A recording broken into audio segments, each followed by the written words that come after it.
নমস্কার বন্ধুরা, সুখের চাবি চ্যানেলে আপনাদের সকলকে জানাই স্বাগত। ভারতীয় দর্শন শাস্ত্র, বিভিন্ন দেবদেবীর পূজা অর্চনার পদ্ধতি এই চ্যানেলের মূল আলোচনায় বিষয়বস্তু।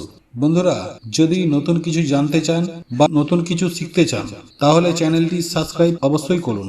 বন্ধুরা, আজ আমি আবারও একটি নতুন ভিডিও নিয়ে আপনাদের সামনে উপস্থিত হয়েছি, আর তা হলো এই 2024 সালের জন্মাষ্টমীর ব্রত সম্পর্কে।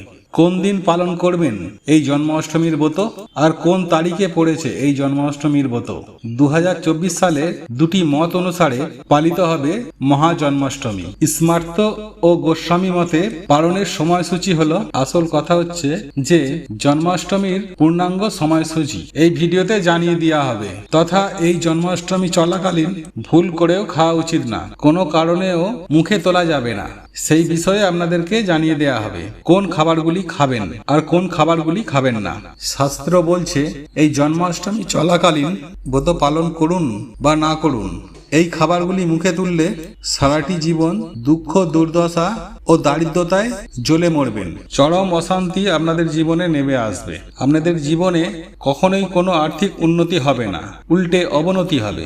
হ্যাঁ বন্ধুরা, এই তিনটি খাবারের মধ্যে যদি আপনারা একটি খাবারও খেয়ে ফেলেন তাহলে কিন্তু আপনাদেরকে সারাটি জীবন দুঃখ, দুর্দশার শেষ থাকবে না, চরম দুর্ভাগ্য আপনাদের জীবনে নেমে আসবে।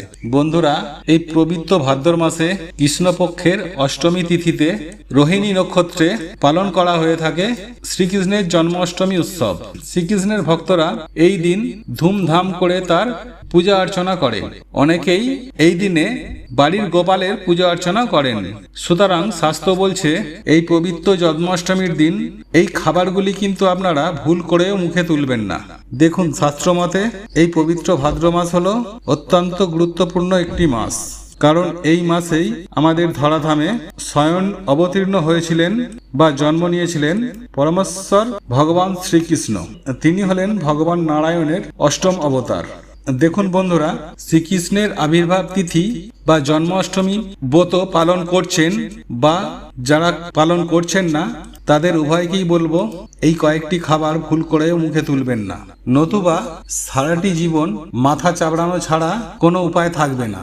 যাই হোক, সর্বপ্রথম আপনারা জেনে নেব 2024 সালের অর্থাৎ এই বছরের জন্মাষ্টমী ব্রত কোন তারিখে পালিত হবে সেই বিষয়টি নিয়ে। পঞ্জিকা অনুযায়ী এই বছর স্মার্ত মতে ও গোস্বামী মতে দুইটি আলাদা আলাদা দিনে জন্মাষ্টমীর ব্রত পালন করা হবে, ও স্মার্ত মতে ও গোস্বামী মতে দুইটি আলাদা আলাদা দিনের জন্মাষ্টমীর ব্রত পালিত হবে।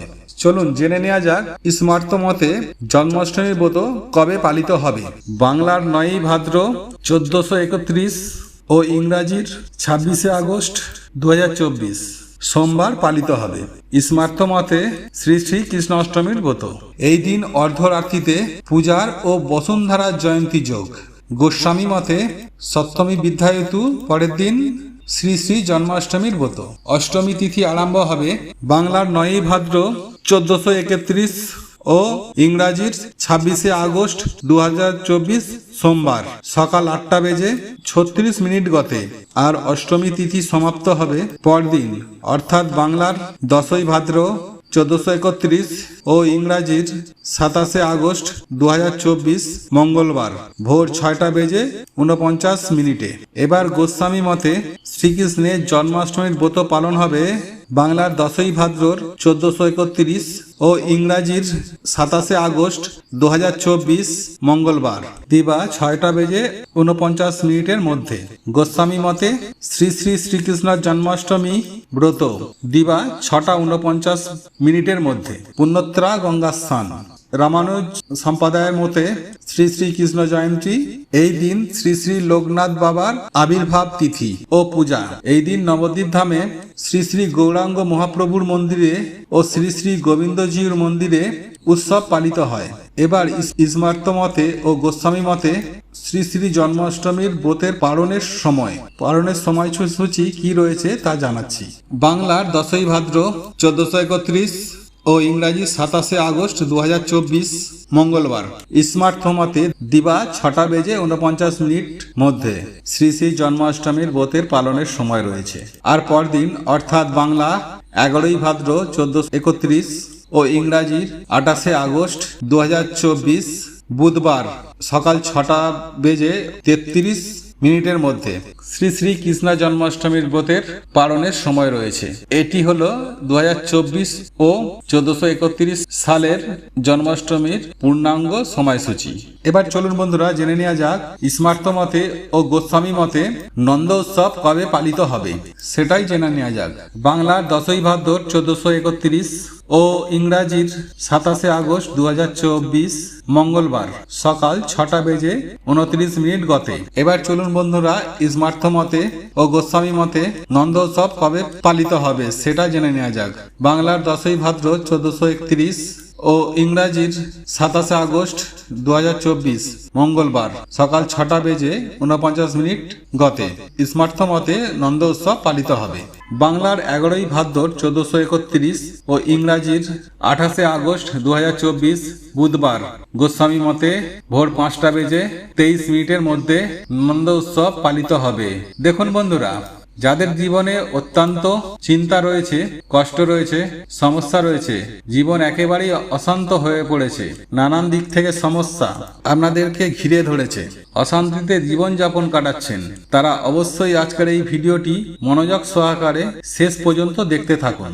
আর ভিডিওটি দেখে যদি ভালো লেগে থাকে তাহলে অবশ্যই একটি লাইক করবেন এবং কমেন্টে জয় শ্রীকৃষ্ণ রাধে রাধে বলে অবশ্যই জানাবেন। কারণ এই ভিডিওতে অনেক কিছুই তথ্য আছে যেগুলি আপনাদের কাজে লাগবে। সেইগুলো কি কি এবারে জেনে নিন। দেখুন, প্রথমত আপনারা যারা নানা রকম সমস্যায় ভুগছেন তারা অতি অবশ্যই জন্মাষ্টমীর দিন এই শুভ তিথিতে নিজের ঘরেই হোক বা কোনো কৃষ্ণ মন্দিরে গিয়ে প্রভু শ্রীকৃষ্ণের পূজা অর্চনা করুন। দেখবেন তার আশীর্বাদে আপনাদের জীবনে সুখ শান্তি ফিরে এসছে। কারণ আমরা সকলেই ভগবান শ্রীকৃষ্ণের আশীর্বাদ পেতে চাই, দৈবিক কৃপাদৃষ্টি পেতে চাই। এই জন্য আমরা নিত্য পূজা অর্চনা করি, মন থেকে শ্রীকৃষ্ণকে মানি। তবে অবশ্যই যদি এই কয়েকটি বিষয় মেনে চলেন তাহলে আপনাদের জীবনে সৌভাগ্য ফিরে আসতে বেশি সময় লাগবে না। বিশেষ করে যারা রোগ ব্যাধি ও জ্বালা যন্ত্রণায় ভুগছেন, যাদের জীবনে অত্যন্ত অর্থনৈতিক কষ্ট এছাড়াও নানা রকম সমস্যা যাদেরকে ঘিরে রয়েছে, তারা অবশ্যই পবিত্র জন্মাষ্টমীর দিন নিজের বাড়িতে বসে ভগবান শ্রীকৃষ্ণের পূজা আরাধনা করুন। দেখুন বন্ধুরা, একটা বিষয় আপনাদেরকে না বললেই নয়। দেখুন বন্ধুরা, এই জন্মাষ্টমীর দিন আপনারা কিন্তু সকাল সকাল ঘুম থেকে উঠবেন এবং স্নান করে শুদ্ধ বস্ত্র পরিধান করে ভগবান শ্রীকৃষ্ণের সম্যকভাবে দাঁড়িয়ে 108 বার নতুবা 3 বার ওম ভগবতে বাসুদেবায় এই মন্ত্রটি জপ করবেন। এই মন্ত্র জপ করার ফলে আপনাদের জীবন থেকে সমস্ত রকম নেগেটিভ এনার্জি, অশুভ শক্তি এইগুলো বিদায় নেবে। এর ফলে আপনার জীবনে অত্যন্ত পরিমাণে শুভ শক্তির আগমন ঘটবে। এবং জন্মাষ্টমীর দিন অতি অবশ্যই আপনারা সকালে ঘুম থেকে উঠে স্নান পাপ ছেড়ে যদি পারেন অল্প করে গঙ্গা জল নিয়ে গায়ে ছিটিয়ে নেবেন। তারপরে সমস্ত বাড়ি ঘর ধরে আপনারা এই গঙ্গা জল ছিটিয়ে দেবেন। এর ফলে আপনাদের পরিবারে বা বাড়িতে থাকা সমস্ত রকম নেগেটিভ এনার্জি দূর হয়ে যাবে। বন্ধুরা, হিন্দু শাস্ত্র মত অনুসারে গঙ্গা জলের মতো পবিত্র জল আর কিছুই নেই, এটাই সত্য। আপনারা তো সকলেই জানেন যে কোনো পূজার ক্ষেত্রে এই গঙ্গা জলের ব্যবহার করা হয়। তাই অবশ্যই এই গঙ্গা জল দিয়ে বাড়ির পবিত্রতা ও শুদ্ধতা ফিরিয়ে আনবেন। সদর দরজা ও বাড়ির 4 কোণে গঙ্গা জল ছিটিয়ে দেবেন। আপনারা যদি শ্রীকৃষ্ণের একনিষ্ঠ ভক্ত হয়ে থাকেন, আমরা আবার অনুরোধ করছি ভিডিওটি স্কিপ না করে সম্পূর্ণ দেখুন। জয় শ্রীকৃষ্ণ রাধে রাধে। বন্ধুরা, এরপর আপনাদেরকে জানিয়ে দেব আপনারা এই পবিত্র জন্মাষ্টমীর দিন যেগুলি ভুল করেও মুখে তুলবেন না, নইলে সারাটি জীবন আপনাদের অশান্তিতে জীবনযাপন কাটবে, অর্থনৈতিক হানি, পারিবারিক দুশ্চিন্তা লেগেই থাকবে। যাই হোক, শাস্ত্র মতে যারা বাড়িতে গোপালের পুজো আরাধনা করবেন তারা কিন্তু ভুল করেও জন্মাষ্টমীর দিন আমিষ আহার গ্রহণ করবেন না। এছাড়াও বাড়ির মধ্যে মদ্যপান করা বা কোনরূপ নেশা করা ও অধার্মিক কাজ করা এগুলো কিন্তু সংসারের জন্য খুব একটা মঙ্গলময় নয়। এছাড়াও আপনারা জন্মাষ্টমীর আগে তাল খাবেন না।